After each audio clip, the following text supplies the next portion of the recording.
পৃথিবীর সব থেকে সুন্দরী মেয়ের গল্প। শুধুমাত্র একটি সুন্দরী মেয়ের জন্য কত কিছু ঘটে যেতে পারে যা এই গল্পটি না শুনলে বুঝতেই পারবেন না। একদিন এক গরিব ছেলের সাথে একটি সুন্দরী মেয়ের দেখা হলো। মেয়েটি বোরকা পরিহিত অবস্থায় ছিল। মেয়েটির সাথে দেখা হওয়ার পরে সে ভাবতে লাগলো, মেয়েটির হাত ও চোখে এত সৌন্দর্য, তাহলে না জানি সে কত সুন্দর। ছেলেটি এসব চিন্তা করতে করতে মেয়েটিকে মনের মধ্যে ঢুকে ফেললো আর ভাবলো, ইস, যদি আমি এই মেয়েটিকে বিয়ে করতে পারতাম। আবার এদিকে সেই মেয়েটি বলল, আমি জীবনেও কখনো কোনো পুরুষ মানুষ দেখিনি, আজকে প্রথম আপনাকে দেখলাম। গতকাল আমার মা মৃত্যুবরণ করেন, এই প্রথম আমি বাড়ি থেকে বের হয়েছি। আমার 16 বছর বয়সের জীবনে কখনোই আমি বাড়ির বাইরে পা রাখিনি। আমার মা কখনোই আমাকে বাড়ি থেকে বের হতে দেয়নি। আমার মা সব সময় আমাকে লুকিয়ে রাখতেন। মা বলতেন, আমার এত সৌন্দর্য দেখলে মানুষ আমার ক্ষতি করবে। এই পৃথিবীর মানুষ খুবই ভয়ঙ্কর, তারা দেখলে আমাকে ছিঁড়ে বিড়ে খাবে। গতকাল মা মৃত্যুর পূর্বে আমাকে বলে গেছে একজন ভালো যুবকের কথা, সে এই জমিতে কাজ করবে। তার পরিবারে আপন বলতে কেউ নেই। মা বলেছে আমাকে তাকে বিয়ে করে নিতে। আমার মনে হয় আপনি সে যুবক যার কথা আমার মা আমাকে বলে গেছেন। আচ্ছা, আপনি কি আমাকে বিয়ে করবেন? মেয়েটির মুখে এমন কথা শুনে যুবকটি এতই খুশি হলো যে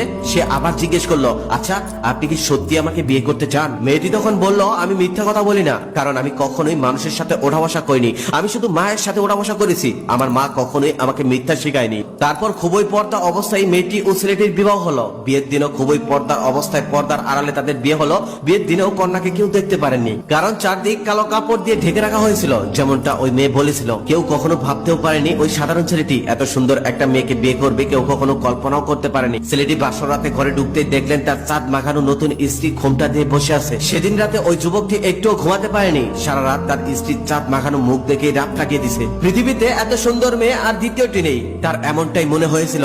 একসময় তার স্ত্রী ঘুমিয়ে যায়, আবার তিনি সকালবেলা ঘুম থেকে উঠে দেখেন তার স্বামী এখন পর্যন্ত তার মুখের দিকে তাকিয়ে আছে। তার চোখ দুটো লাল হয়ে গেছে। তিনি বুঝতে পারলেন তার স্বামী তার রূপে মুগ্ধ হয়ে গেছে, তাই তিনি সারা রাত ঘুমাননি। তাই তিনি সারা রাত তার মুখের পানি তাকিয়েছিলেন। এভাবে দীর্ঘ 1 মাস শুধু তার স্বামী তার স্ত্রীকে দেখলেন আর তিনি মনে মনে ভাবলেন, সুবহানাল্লাহ, একজন মানুষ এত সুন্দর হতে পারে। এখন তারা সংসার শুরু করেছেন। যেদিন থেকে ওই সুন্দর মেয়েটিকে ওই ছেলে বিয়ে করেছে, সেদিন থেকে তার জীবন অনেক সুন্দর ভাবে কেটে যাচ্ছে। খুব সুখে শান্তিতে সংসার করে যাচ্ছিল তারা। একদিন কি হলো, বাড়িতে একজন মহিলা আসলো। সে হঠাৎ করে আসলো আর বলল, আমি এই বাড়ির নতুন বউটা দেখতে চাই। বাড়িতে মেয়েটি একাই ছিল, তার স্বামী ছিল না। তার স্বামী বাইরে কাজ করতে গিয়েছিল। মেয়েটি তখন বলল, আমার স্বামী বাড়িতে আসুক, পরে দেখে যাবেন। মহিলাটি এই কথাটা শোনার পর রেগে গিয়ে বলল, এটা কেমন কথা? আমি তো কোনো পুরুষ মানুষ নই, আমি একজন মহিলা মানুষ, আমি দেখলে কি এমন হবে? মেয়েটি তখন বলল, আমার স্বামীর অনুমতি ছাড়া আমি কাউকে চেহারা দেখাতে পারবো না। আমার স্বামী বাড়িতে আসুক, পরে দেখে যাবেন, একটু বসুন। মহিলাটি তখন রেগে মেগে বাড়ি থেকে বের হয়ে গেল আর চিন্তা করতে লাগলো সামান্য চাষার বইয়ের কত দেমাগ। তিনি আরো ভাবতে লাগলেন, কারণ কি? তার চেহারা দেখতে দেয় না কেন? এখানে কি কোনো রহস্য আছে? সেই যুবকটি আবার জমিতে কাজ করছিল। মহিলাটি সেই যুবকের কাছে গিয়ে বলল, তোমার স্ত্রীকে দেখে আসলাম, তুমি তো পৃথিবীর সব থেকে সুন্দর মেয়েকে বিয়ে করে ফেলছো।